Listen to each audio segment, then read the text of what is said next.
আসসালামু আলাইকুম এভরিওয়ান, কেমন আছেন সবাই? আশা করছি অনেক ভালো আছেন। আমি ভালো আছি আলহামদুলিল্লাহ। আজকে আমি আবারও হাজির হয়ে গেছি আপনাদের সঙ্গে আরেকটি রেসিপি শেয়ার করার জন্য। মামা আজ নদী থেকে এনেছে একেবারে টাটকা মাছ, আর আমি ঠিক করেই ফেলেছি আজ হবে বিশেষ রেসিপি।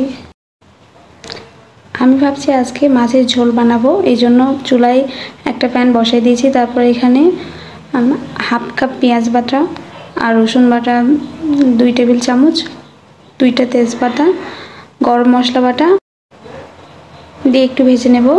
তারপর এটা ভাজা হয়ে গেলে এখানে আমি 2 চামচ মরিচের গুঁড়ো দিয়ে দিচ্ছি আর 1 চামচ লবণ দিয়ে দিয়েছি।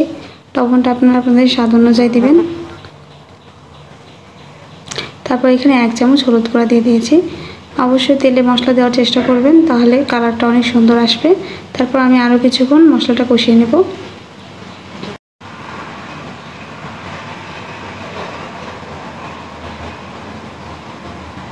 আমি এখানে 5-6 মিনিট মশলাটা ভালোভাবে কষিয়ে নিয়েছি। তারপর তেল উপরে চলে আসলে এখানে মাছগুলো দিয়ে দিতে হবে। এখানে 2 রকমের মাছ আছে,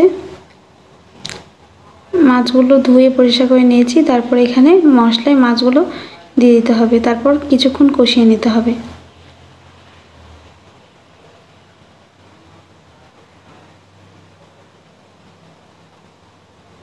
একদম নদীর টাটকা মাছ। নদীর মাছ খেতে তো এমনি থেকে অনেক স্বাদ, আর রান্নাটা যদি হয় স্পেশালভাবে তাহলে তো কথাই নেই, নিমিষে 1 প্লেট ভাত শেষ। আমি এখানে অল্প করে পানি দিয়ে দিয়েছি আর কষিয়ে নিয়েছি ভালো করে।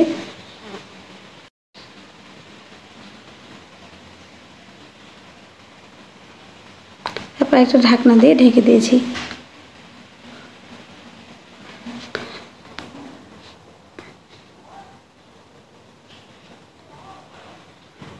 ঢাকনা তুলে উল্টা পাল্টে নেড়ে দিতে হবে, নাহলে তলায় লেগে যাবে।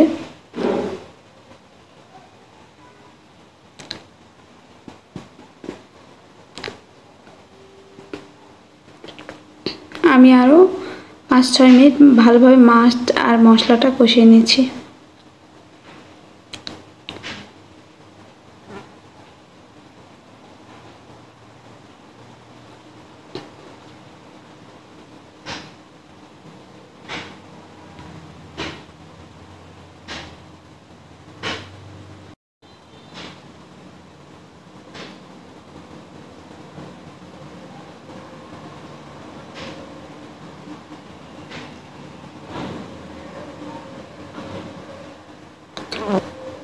মাছটা ভালোভাবে কষানো হয়ে গেলে আমি ঝোলের জন্য পানি দিয়ে দেব। আপনারা যেমন ঝোল খাবেন পানিটা ওই রকম দিবেন। এখানে আমি একটু ঝোল রাখবো বলে একটু বেশি পানি দিয়েছি, কারণ টাটকা মাছ ঝোল খেতে অনেক ভালো লাগে। এই যে মাছটা প্রায় আমার হয়ে এসেছে।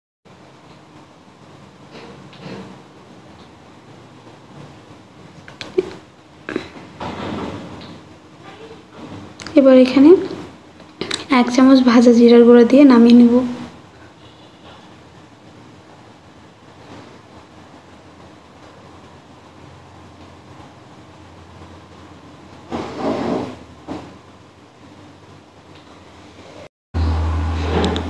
এই যে আমার মাছ রান্না কমপ্লিট।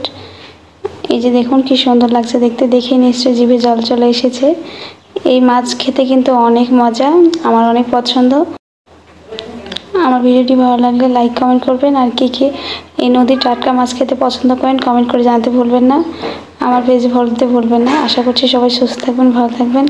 আর হ্যাঁ, আরও মজার ভিডিও পেতে অবশ্যই আমার চ্যানেলটি সাবস্ক্রাইব করবেন।